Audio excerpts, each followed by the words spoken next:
YouTube channel. आज जो video है वो सॉल्व पेपर GCUF से रिलेटेड है। GCUF फैसलाबाद यूनिवर्सिटी है, उससे एफिलिएटेड कॉलेजेस एफिलिएटेड जो कॉलेजेस हैं उनमें जो ज़ूलॉजी डिपार्टमेंट है उसमें मैथ का कोर्स पढ़ाया जाता है मैथ 321। उसकी जो सॉल्व पेपर है वो मैंने यहाँ पे एक्सप्लेन करना है। काइंडली इस वीडियो को आपने पूरा देखना है। सबसे पहला सवाल ये है जो 2021 में आया था। सवाल ये था कि describe the state and prove distribution property of complex number. अब इसका आंसर क्या होगा, ये सबसे पहले क्वेश्चन था। 4 क्वेश्चन थे 20 नंबर के और इसको फुली एक्सप्लेन किया है मैंने। सबसे पहले हम बात कर लेते हैं कि कॉम्प्लेक्स नंबर कैसे आए। ये इक्वेशन है हमारे पास x² + 1 = 0 और इसके बाद जब हम इसको सॉल्व करते हैं तो इसका आंसर आता है x = ± आयोटा। अब ये आयोटा एक रियल नंबर नहीं है, ये एक नया नंबर था। फिर इसकी वजह से कॉम्प्लेक्स नंबर की स्पेस की हमें ज़रूरत पड़ी। इसके बाद अगर कोई एक रियल नंबर लिखा हुआ है सादा यानी 5, तो every real number is a complex number. अगर कोई सादा नंबर लिखा हुआ है 5 तो हम इसको ऐसे भी लिख सकते हैं और ऐसे भी लिख सकते हैं, क्योंकि ये एक ट्रू बात है कि कॉम्प्लेक्स नंबर एक बड़ी स्पेस है जिसमें रियल नंबर स्पेस भी फॉल करती है। अब बात आ जाती है इस सवाल को कंप्लीट सॉल्व करने की। रियल नंबर में हम क्या करते हैं कि हमारे पास जो डिस्ट्रीब्यूशन प्रॉपर्टी ये होती है A dot = B + C = AB + AC for all AB C belongs to real number. इसी तरह कॉम्प्लेक्स नंबर में है same in complex number Z1 dot Z2 + Z3 = Z1 Z2 + Z1 Z3। अब इसको लेफ्ट हैंड डिस्ट्रीब्यूशन प्रॉपर्टी भी कहते हैं, ये डिस्ट्रीब्यूशन प्रॉपर्टी भी कहते हैं। ये एक प्रॉपर्टी है, हम इसको प्रूव करेंगे। और यहाँ पे मैंने लेट किया है Z1 Z2 Z3, ये मैंने अपनी मर्ज़ी से किया है, आप भी जो मर्ज़ी ले सकते हैं। सबसे पहले देखिए जी 2 + 3 मैंने इसी इक्वेशन में ये वैल्यूज़ पुट कर दी हैं इधर। 2 + 3 iota 3 + 4 iota + 5 - 2 iota = 2 + 3 iota 3 + 4 iota + 2 + 3 iota 5 - 2 iota. अगर हमारी left hand side right hand side की इक्वल आ जाती है तो हमारा ये जो डिस्ट्रीब्यूशन प्रॉपर्टी है कॉम्प्लेक्स नंबर की ये प्रूव हो जाएगी। अब यहाँ पे मैंने इसकी लेफ्ट हैंड साइड को ले लिया है, इसको अब जमा कर लें। 3 + 5 8 और 4 - 2 क्या हो जाएगा 2, पर साइन किसका आएगा प्लस का। इससे आगे चलते हैं, ये ऐसे एज इट आ जाएगा। अब यहाँ पे जो ये चीज़ है इसको इसके साथ पूरे के साथ मल्टीप्लाई करना है जो ये है, फिर प्लस ये वाला इसको सारे को साथ मल्टीप्लाई किया, फिर ये वाला प्लस आ गया, फिर ये 2 और ये सारा, फिर ये 3 + आयोटा, फिर ये सारा। अब इसी साइड पे भी ऐसे ही करना लेफ्ट हैंड साइड पे कि 2 जो है ये वाला इस सारे पेयर के साथ हमने मल्टीप्लाई करवाया +3 आयोटा, फिर हम इस सारे पेयर के साथ इसको मल्टीप्लाई करवाया। इधर इसको इसके साथ मल्टीप्लाई करेंगे तो 6 आएगा, फिर इसको इसके साथ मल्टीप्लाई करेंगे तो 8 आयोटा आएगा। ये वाला प्लस आ गया, 3 3 = 9 और 7 आयोटा, प्लस प्लस प्लस 3 और 4 इसको मल्टीप्लाई करेंगे तो ये 12 और 7 आयोटा स्क्वायर आ जाएगा। इसी तरह 2 को 5 के साथ मल्टीप्लाई करेंगे तो 10 आ जाएगा, ये प्लस माइनस माइनस हो गया। 2 को 4 के साथ मल्टीप्लाई करेंगे तो 4 आयोटा आएगा। इसी तरह 3 को 5 के साथ मल्टीप्लाई करेंगे तो 15 आयोटा आ जाएगा, plus minus minus 6 iota square. अब आयोटा स्क्वायर किसके इक्वल होता है -1 के। आगे हम ये क्वेश्चन जो है नेक्स्ट पेज में है दिए जी। ये जो हमारे पास पीछे था बिल्कुल ये वाला, इसको जब आप मल्टीप्लाई करेंगे तो 16 + 4 आयोटा, ये देखिए 16 + 4 आयोटा, ये मल्टीप्लाई करने के बाद है सारा। ये लेफ्ट हैंड साइड है, ये राइट हैंड साइड है, मल्टीप्लाई करने के बाद यहाँ पे 28 आयोटा आता है। ये काइंडली आप देख लीजिएगा, ठीक है। अब यहाँ पे जब इसको सॉल्व करेंगे real number plus with real number, यहाँ पे आयोटा की वैल्यू डालें तो ये बन जाएगा -6, तो ये यहाँ पे बन जाएगा। इसको इसके साथ प्लस करें तो ये 28 बन जाएगा। इस तरह ये 16 है और इसको इसमें प्लस ये 3 है, 1 2 3 ये रियल नंबर है। इनको जब आप सॉल्व करेंगे तो ये 16 - 6 आ गया ये वाला। अब इससे निकालेंगे तो -6 ही आएगा ना, तो ये ऐसे। अब यहाँ पे इसको आप जमा कर लें तो ये चीज़ आ गई है और ये चीज़ है। तो लिहाजा आपने देखा है कि ये वाली टर्म आपस में बराबर आ गई है, left hand side equal to right hand side. ये हमारा एक पहला क्वेश्चन जो है कंप्लीट हो गया फुली। अब बात आ जाती है सेकंड क्वेश्चन की। मोस्टली बच्चों ने जो पिछला पेपर था 2021 का, उसमें इस क्वेश्चन को सही नहीं किया हुआ। मसला ये था कि सवाल ये था, how many ways to solve quadratic equation and solve x is equal to square root 4 minus square root 4 minus square root 4 minus square root dot infinity. ये एक पूरा एक इन्फिनिटी है, उसके अंदर पूरा एक आपका स्क्वायर रूट है और इसके अंदर ये सारी वैल्यूज़ हैं।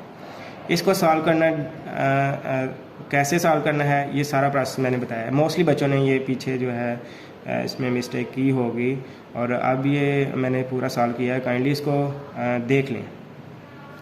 सबसे पहले हम पे जाते हैं, how many way to solve quadratic equation. Quadratic equation को सॉल्व करने के 3 मेथड हैं जो कि मैंने इधर नहीं लिखे, मैं लिख देता हूँ। पहला मेथड ये है कंप्लीटिंग स्क्वायर, दूसरा मेथड है बाय फैक्टराइजेशन और तीसरा ये है क्वाड्रेटिक फार्मूला।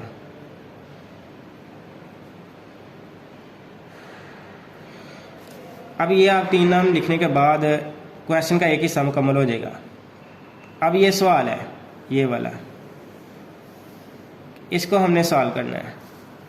कैसे हम इसको सॉल्व करेंगे ये देखें। हम दोनों तरफ क्या करेंगे, स्क्वायर करेंगे, स्क्वेयरिंग ऑन बोथ साइड। ये मैंने किया इधर और इधर स्क्वायर करेंगे तो ये x स्क्वायर बन जाएगा इज इक्वल टू, इधर करेंगे तो एक स्क्वायर और जो बड़ा है वो कैंसिल हो जाएगा। कैंसिल होने के बाद ये शेप आ जाएगी हमारे पास। अब इस सारे हिस्से को, ये वाला है, ये सारे हिस्से को मैंने x लेट कर लिया, माइनस से इधर वाले हिस्से को ये मैंने x लेट कर लिया इधर। अब जी हम यहाँ पे देख क्वेश्चन पे x is equal to square root 4 minus square root 4 minus square root 4 minus square root 4 minus iota, यानी एक स्क्वायर रूट में 4 स्क्वायर रूट है। इसको कैसे सॉल्व करेंगे, तो काइंडली ये पूरा प्रोसेस है, ये आपने ध्यान से देखना है। स्क्वेयरिंग ऑन बोथ साइड, हमने दोनों तरफ स्क्वायर कर लिया, इधर भी और इधर भी, जो कि ये है, ये देखें। अब इसकी लेफ्ट साइड ये आ गई, इस स्क्वायर को इस स्क्वायर रूट के साथ कैंसिल करेंगे तो ये चीज़ आ जाएगी। अब इस वाले हिस्से को मैंने x के बराबर लेट कर लिया है। अब इसी इक्वेशन में x स्क्वायर 4 ये माइनस और ये सारा x।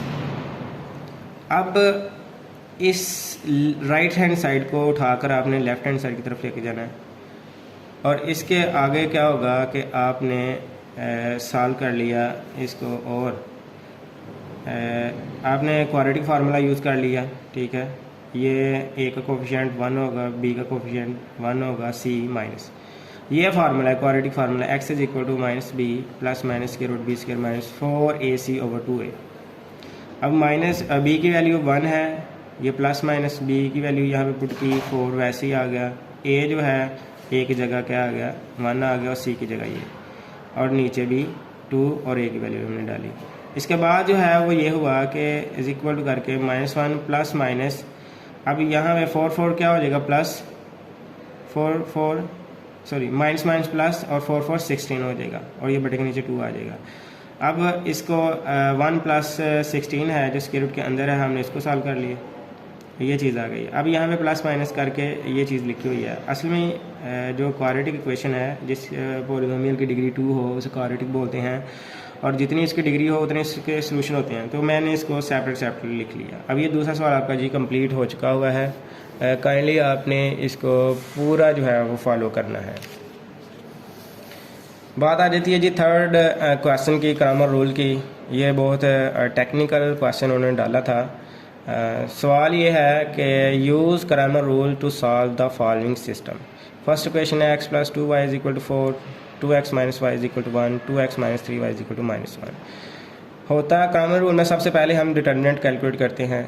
डिटर्मिनेंट में सबसे पहले जो कॉलम है वो x का होता है। ये वाला इसका कोफिशिएंट आ गया, इसका कोफिशिएंट आ गया और ये 2 इसका कोफिशिएंट आ गया। सेकंड जो कॉलम होता है वो y का होता है। 2 आ गया यहाँ से -1 आ गया, यहाँ से -3 आ गया। z जो है वो यहाँ पे नहीं दिया गया, तो आपने 0 0 लिख लेना है। ग्रामर रूल में मोस्टली जो है वो स्क्वायर मैट्रिक्स कैलकुलेट किया जाता है, इसका डिटरमिनेंट कैलकुलेट किया जाता है, उसी की वैल्यू की जाती है। चूँकि यहाँ पे z नहीं है तो लिहाजा ये एज ए 0 कंसिडर होगा। आगे हम इसका डिटरमिनेंट लेते हैं। डिटरमिनेंट का फार्मूला ये होता है कि फर्स्ट डिजिट एज इट आ जाएगा, ये वाला छोड़ दें, ये वाला पार्ट आपका यहाँ पे आ गया। फिर -2 है, ये वाला हिस्सा और ये वाला हिस्सा आपने छोड़ देना है, ये 2 0 0 आ गया। अब 0 है, ये 0 वाली रो, 0 वाला कॉलम, 0 वाली रो छोड़ दी और ये सारी चीज़ें आ गई। और इससे आगे जो है 1, इसको इसके साथ मल्टीप्लाई करें, ये 0, इसको इसके साथ करें 0, ये -2 आ गया। इसको इसके साथ करें 0, इसको इसके साथ करें 0, ये 0, इसको इसके साथ करेंगे तो -6 आ जाएगा, ये माइनस फार्मर वाला, और ये इनका एक माइनस प्लस हो जाएगा, ये हो जाएगा 2। अब ये 0 है, 0 आ जाएगा, ये -2 है, ये भी 0 आ जाएगा, ये +0 है, ये करके अब यहाँ पे इसके साथ मल्टीप्लाई होगा तो ये भी 0 बन जाएगा, ये भी 0 बन जाएगा, ये भी 0 बन जाएगा। ओवरऑल इसका डिटरमिनेंट क्या आया? 0। ऐसा मैट्रिक्स है जिसका डिटरमिनेंट 0 आ जाए वो सिंगुलर कहलाता है। और पीछे हमने जो एक्सरसाइज पढ़ी है, प्रॉपर्टी भी पढ़ी है कि किसी एक डिटरमिनेंट में पूरा कॉलम एक 0 हो जाए तो उसका डिटरमिनेंट ऑटोमेटिक 0 आता है। बाय प्रॉपर्टी भी आप कह सकते हैं। अगर नहीं पता तो आपको कैलकुलेट करना पड़ेगा, तो फिर आपको पता चल जाएगा। अब यहाँ पे x की वैल्यू हमने फाइंड करनी है। x का फार्मूला होता है कि ax से डिटरमिनेंट ओवर a का डिटरमिनेंट। इसका मतलब ये है कि x वाले कॉलम की जगह हम ये कांस्टेंट डालते हैं, ये वाले, और ये कांस्टेंट जो है हम ऐसे डालेंगे कि अभी यहाँ पे x है, x की हमने वैल्यू डालनी है 4 1 -1, इसकी जगह पे हमने लिख लिया। अब ये कॉलम जो है वैसे आ गया और ये सारे 0 इधर आ गए, और नीचे मैंने डिटरमिनेंट का फार्मूला वैल्यू डाल दी 0। अब ऊपर जो भी हो, ऊपर हम प्रॉपर्टी बाय प्रॉपर्टी हम कह सकते हैं कि ऊपर वाले का आंसर 0 आएगा, क्योंकि जब इसमें एक कॉलम 0 हो जाता है तो पूरा जो डिटरमिनेंट है वो 0 हो जाएगा। तो 0 ओवर 0 फॉर्म, इसको हम अनडिटरमिनेंट फॉर्म भी बोलते हैं। आगे चलते हैं y में, ay = डिटरमिनेंट, ay का डिटरमिनेंट ओवर a का डिटरमिनेंट। सेम x का कॉलम सेम रहेगा, ये वाला, y के कॉलम की जगह ये कांस्टेंट वाला कॉलम आएगा जो कि है, और एक 0 का कॉलम। बाय प्रॉपर्टी हम ये कह सकते हैं कि ऊपर वाले का डिटरमिनेंट फिर 0 होगा, क्योंकि इसमें एक ही कॉलम अगर 0 है तो वो ओवरऑल क्या हो जाएगा? 0। ये 0 नीचे डिटरमिनेंट की वैल्यू हमें डाल दी। इसी तरह हम तीसरे की तरफ चलते हैं। z की वैल्यू हमने फाइंड करनी है, तो ये देखें z = az का डिटरमिनेंट ओवर a डिटरमिनेंट। अब यहाँ पे x का कॉलम सेम रहेगा, y का सेम रहेगा। जहाँ पे 0 0 था वहाँ पे कांस्टेंट वाला कॉलम आ गया। अब इस कांस्टेंट वाले कॉलम को जब हम इसको सॉल्व करेंगे तो इसका कोई ना कोई आंसर आएगा। मैंने इसको सेपरेटली सॉल्व किया है, a z का डिटरमिनेंट। अब इसका है ये 1 है, ये वाला, इसको छोड़ दो, ये वाला पार्ट मैंने लिख लिया। ये -2 है, ये वाला कॉलम और ये रो छोड़ दिया, ये वाला और ये वाला हिस्सा आ गया जी, +4 आ गया जी। यहाँ पे आपने ये और ये छोड़ के ये लिख लिया। डिटरमिनेंट की ये होती है कि पहला आपने पॉजिटिव लिखना है डिजिट, दूसरा आपने क्या लिखना है? -2 लिखना है, चौथा आपने प्लस लिखना होता है। ये एक रूल है, और इसमें आपने फर्स्ट रो को ही एक्सपेंड करना होता है डिटरमिनेंट में 3/3 में। आगे प्रोसेस सेम है, आसान है। ये 1 वैसे आ गया, इसको इसके साथ मल्टीप्लाई करेंगे तो +1 बन जाएगा, इसको इसके साथ करेंगे तो -3 आना है, जो कि यहाँ पे फार्मूले की वजह से माइनस की वजह से प्लस हो जाता है। इस तरह -2 है, इसको इसके साथ मल्टीप्लाई करेंगे तो -2 आ जाएगा, ये वाला माइनस आ जाएगा और इसको इसके साथ करेंगे तो -2 आ जाएगा। ये +4, 3 2 6, -6 आ जाएगा, इसके साथ मल्टीप्लाई करेंगे तो माइनस प्लस ये 2 आ जाएगा। अब ये फॉरवर्ड हम कैलकुलेट करने लगे हैं 1, ये पूरा कैलकुलेट करेंगे तो 4 बनेगा, -2 ऐसे ही, इसको जमा करें तो -4, ये +4, इसको कैलकुलेट करेंगे तो -4। अब यहाँ पे इसको इसके साथ मल्टीप्लाई करेंगे 4, 2 4 ज़ा 8, minus minus plus, plus minus minus, 4 4 ज़ा 16। इसको सॉल्व करें 4 और 8 12 होते हैं, ये मैंने लिख लिया, ये इसको सॉल्व किया -4 आ गया। अब हम इसकी वैल्यू जो है इधर पुट करेंगे इस हिस्से में, तो ये -4/0, 0 ए डिटर्मिनेंट है ए का, वो पहले हमने कैलकुलेट किया है 0। अब ये तीनों की वैल्यू है, x की, y की और z की। No move last question. ये क्वेश्चन चूँकि लेंथी भी है, ठीक है, थोड़ा टेक्निकल भी है, काइंडली आपने इसको समझना है सही तरह।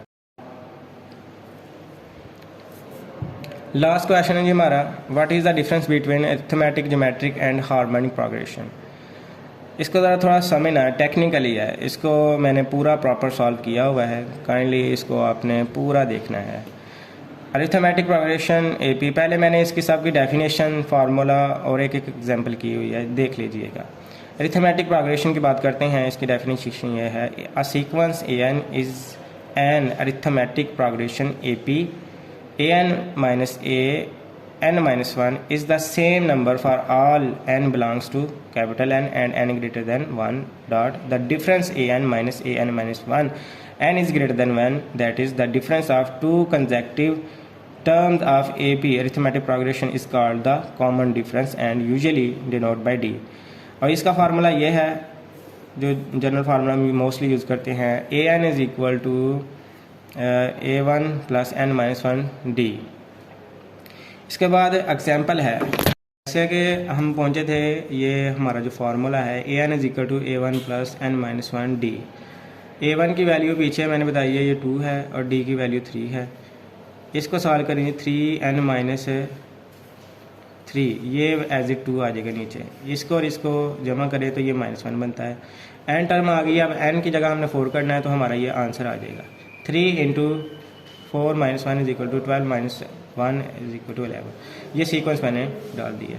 अब हार्मोनिक प्रोपगेशन की बात करते हैं। हार्मोनिक प्रोपगेशन ये है कि it's a reciprocal of a AP arithmetic progression. Same process जैसे हमने एपी में किया है वैसे ही हमने इधर करना है। जनरल फार्मूला आपने रेसिप्रोकल का मतलब ये है कि 1/, के फॉर्म में जनरल फार्मूला होगा, है अरिथमेटिक वाला, पर इसने आप क्या करेंगे 1/an = 1/a1 + n - 1 d। ये इसकी एक एग्जांपल है। 1/2, 1/5, 1/8 फाइंड द 4 टर्म। इसका प्रोसेस सेम है जिस तरह आपने उस तरह फॉलो किया था। इसमें आपने क्या करना है, आपके पास ये d होगा, कॉमन डिफरेंस 5 - 2 और a2 होगा। सेम वही एग्जांपल है, वो मैंने सॉल्व किया और एंड पे जाकर मैंने इसका क्या ले लिया, रेसिप्रोकल। ये रेसिप्रोकल है। और जब हम इसको कैलकुलेट करेंगे तो 1/2, 1/5, 1/8, 1/11 एंड सो ऑन करेंगे। इसके बाद बात आ जाती है जी ज्योमेट्रिक प्रोग्रेशन की। ज्योमेट्रिक प्रोग्रेशन ये होता है, a sequence an is a geometric sequence or geometric progression if an/an - 1 is the same non-zero number for all n belongs to n and n greater than 1. The quotient an/an - 1 is usually denoted by r and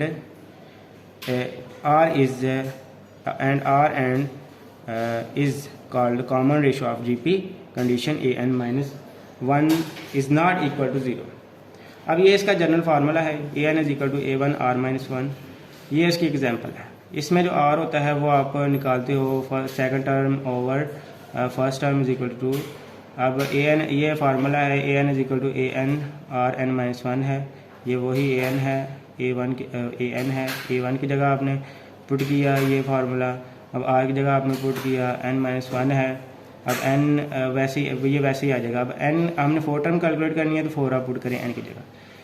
3 × 2 × 3 = 3.8 = 24। ये हमारा 24 इसका आ गया। और ये difference क्या है जी, ये difference मैंने लिखे हुए हैं इसके। आपने ये नहीं करना कि पूरा क्वेश्चन का आंसर ये है, नहीं, आपने पूरा क्वेश्चन जो है वो सॉल्व देखा है, आपने वैसे ही लिखना है। एंड पे ये आपने नोट बनाना है। सबसे पहले बात करते हैं अरिथमेटिक प्रोग्रेशन की और हार्मोनिक प्रोग्रेशन की।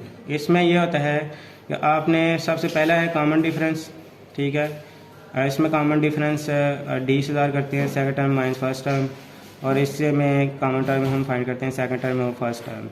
इसका formula A N is equal to A one plus N minus one D है, और इसका फार्मूला ये है A N minus is equal to one A one और एन माइनस वन। असल में इसका और इसका डिफरेंस साफ नज़र आता है। ये एक रेसिप्रोकल है तो इससे डिफरेंस भी ए पी से, पर इसका जो है टोटल प्रोसेस ये वाला है, और इसको उल्ट कर देते हैं तो हमारा ए पी होता है। थैंक यू जी, आपने फुल वीडियो आपने वॉच करनी है। कोई मसला हो आपको क्वेश्चन समझने में तो आपने मुझे कमेंट करना है, तो मैं इसमें इंशाल्लाह कमेंट में आपको आंसर दे दूँगा। अस्सलाम वालेकुम, थैंक यू।